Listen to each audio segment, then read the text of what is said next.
Jack সিম নামে একজন ফিলান্থ্রোপিস্ট, সিঙ্গাপুরের উনি উনি এটা 2001 সালে ওয়ার্ল্ড টয়লেট ডে ঘোষণা করেন।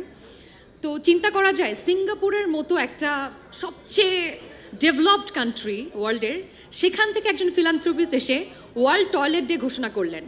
দ্যাট মিনস আজকে আমরা ওয়েস্টিনে বসেও বাংলাদেশের প্রত্যন্ত অঞ্চলে বন্যা দুর্গত থেকে শুরু করে যারা পরিষ্কার পরিচ্ছন্ন শৌচালয় ব্যবহার করতে পারছেন না তাদের কথা চিন্তা করছি।